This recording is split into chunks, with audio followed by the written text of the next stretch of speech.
Face coverings are mandatory in enclosed public spaces, and in England you could get a fine of up to £200 for non-compliance.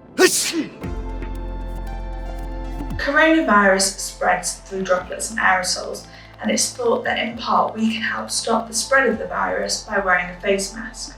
But with so many options out there ranging from cost to material, it can get confusing.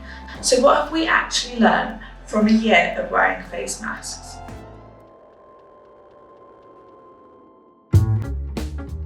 Blue surgical masks are one of your best bets. These masks are the only ones that are properly layered as recommended by the World Health Organization.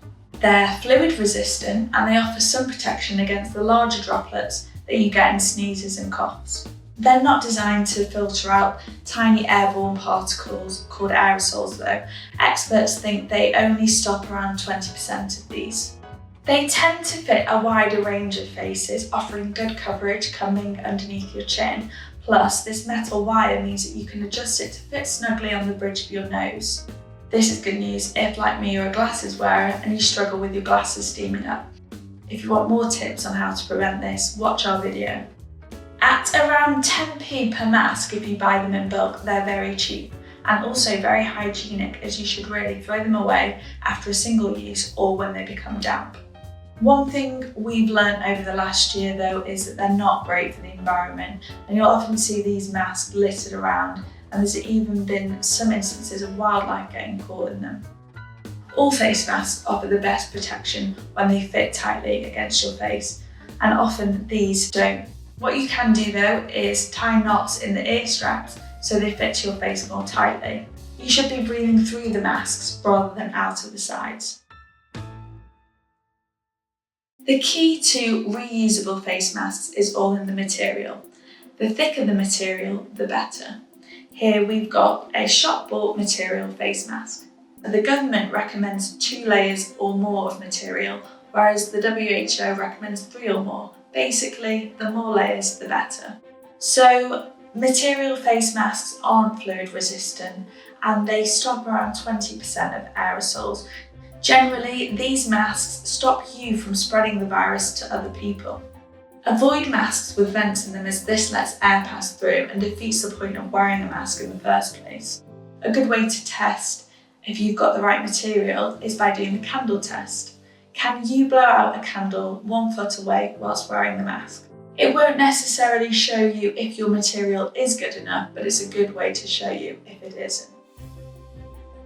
So with homemade masks, again, the key is the material. The thicker the material, the better.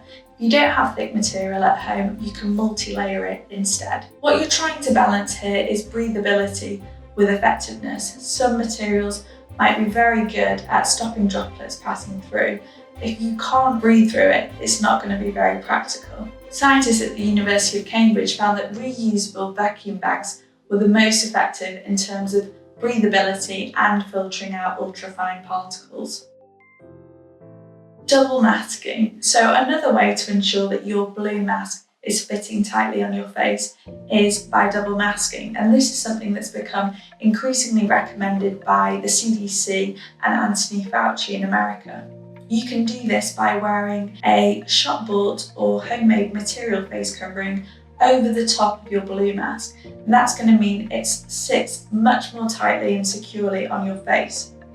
And as we know, layers, the more the better, and the fit, the closer the better, are key when it comes to face masks.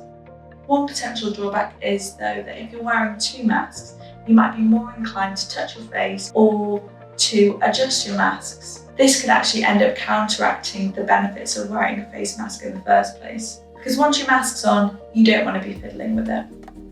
The most effective face masks are the FFP2s and the FFP3s. FFP2s or N95s are recommended by the British Medical Association for frontline healthcare workers, and they should be reserved for them. Healthcare workers who wear them undergo a fit test to find the right make, model and size to ensure a tight seal. FFP3s like this though have been used for years by builders to protect them from tiny wood and dust particles. A year ago there was a shortage of these masks, and so the message was save these for healthcare workers. FFP3s are becoming increasingly common though, and in Germany they're now compulsory on public transport. So the conclusion seems to be, if you can get your hands on medical grade masks like these, wear them. If not, experts recommend material masks. And with these material masks, the more layers the better. But with all masks, make sure that they fit your face securely and properly. Always wash your hands before and after handling masks. And if they're reusable, wash them regularly. And if they're disposable, throw them away properly after a single use. Face masks aren't effective just on their own though, so it's important to keep practicing good hygiene and hand washing and social distancing.